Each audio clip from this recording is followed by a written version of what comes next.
Well, now we'll talk about managing your account. And in this section, there are 5 subsections that each have their own videos, so you can watch those as well. We're going to help you log into your account. We're going to show you how to add and remove residents, how to create lists so that you can send messages to certain resident groups. We'll show you how to use the text library, which is a preset bunch of messages that you can use on the fly, so you don't have to type them all out each time. And we'll help you, in general, know how to send out broadcast messages. In order to log in, you'll have to open up a browser on your computer and go to HazardCall.com and then look for the login words at the top of the screen.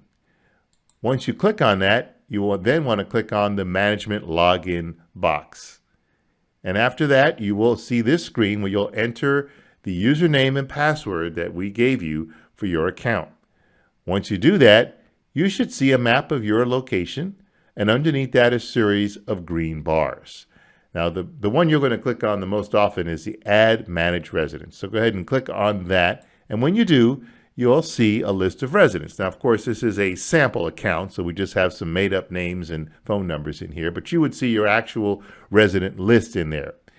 If you want to add a new resident, click on Add New Resident, because it could be that after you gave us the resident list, you need to add some people in. That's perfectly fine.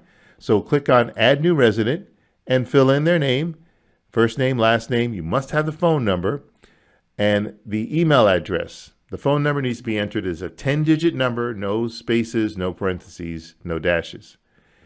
Well, after you hit Next to confirm this information, you will need to check the Send Welcome Message box. It's important that you do this because when you do that, we actually add the resident to the system and they receive what's called the welcome message. It's a text message inviting them to download the app. Remember, they don't have to download the app, but the mere fact that we have added them into the system makes sure that they're going to get all the information that they need to get.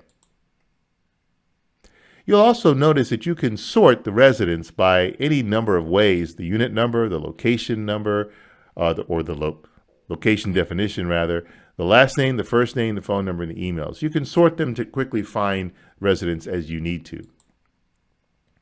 If at any time you make a change but you don't see it right away, you can put a period in the last name search box, and that will refresh the list.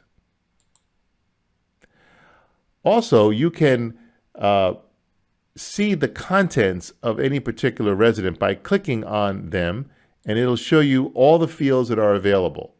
You see their name, their phone number, their email address, and so forth. So if anything changes, you need to edit it here and then hit the Update button. Also, if someone moves out and they're no longer a resident, you need to click the Delete button to remove them from the system. That way they won't keep getting messages even after they have moved out.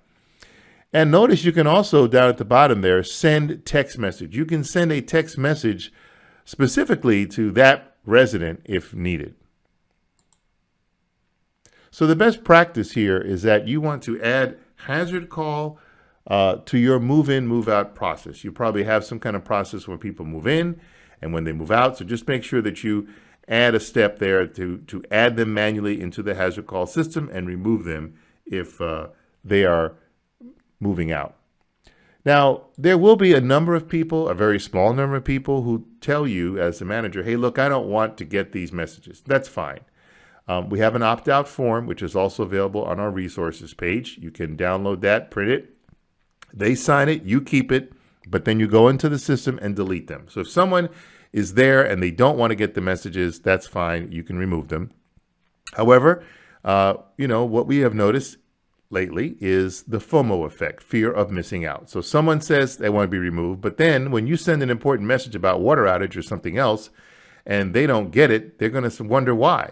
And then they'll realize, oh, that's what this is for. This is for really important stuff. It's not just because they're trying to collect information on me. So again, there's a very small fraction of your residents that will be suspicious of this service, but after a while, they will come to appreciate the value of it, and they will be glad that you added it to your bunch of services that you provide for them.